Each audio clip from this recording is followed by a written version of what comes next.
Hello and welcome back to Cook Smart with Nehal.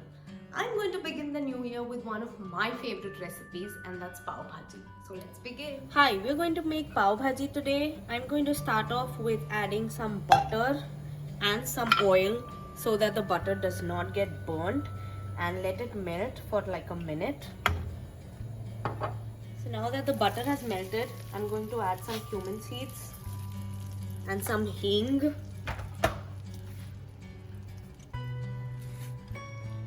Saute it for a few seconds. After this, I'm going to add the garlic.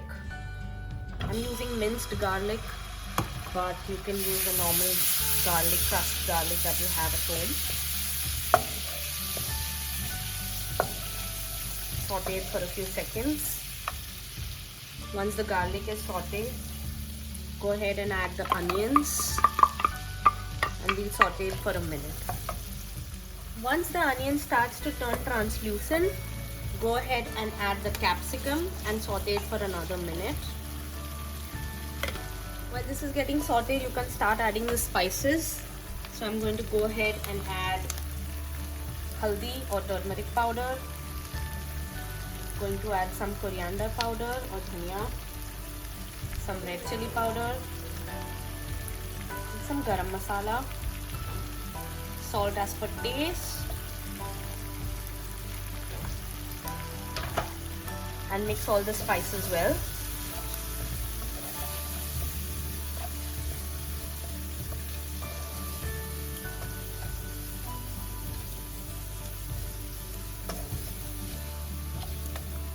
Next, we are going to add the mashed potato and green peas.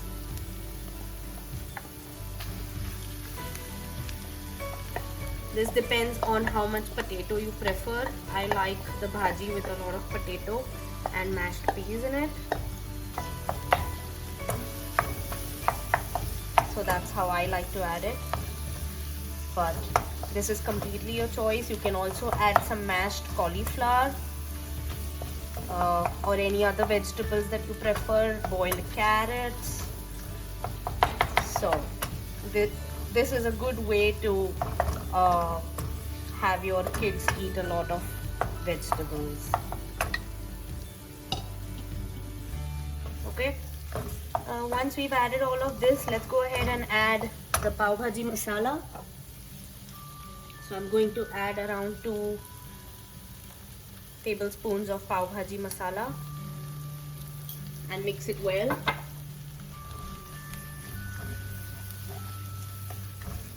You can go and add some water so that the masala gets mixed well with all the vegetables.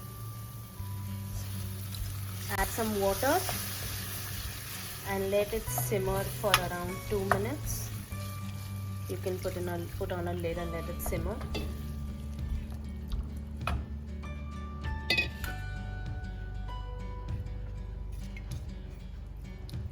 So I'm going to let it cook for another 2 minutes before I add the tomatoes. Let's check onto the vegetables. This looks good, smells delicious. Let's go ahead and add the tomatoes.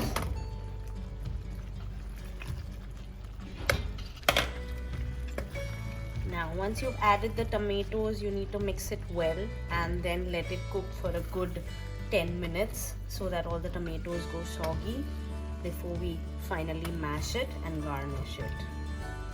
So we'll cover this again and let it cook for a good 10 minutes while checking onto it in between. Okay, this has been cooking for around 10 minutes now. I think the tomatoes have gone soggy. Let's give it a good mash before we finally garnish it, and let this cook for another 5 minutes. I think that should be enough. All the vegetables have mixed properly. The spices are smelling really good. So I'm just going to give it a little mash and then cover it and cook it for another 5 minutes.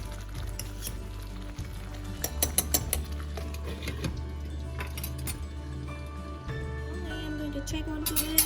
I think it's ready. That looks really good. It's all mixed well. I'm going to garnish it with a dash of butter. Who doesn't like butter? And some coriander leaves. Ta-da!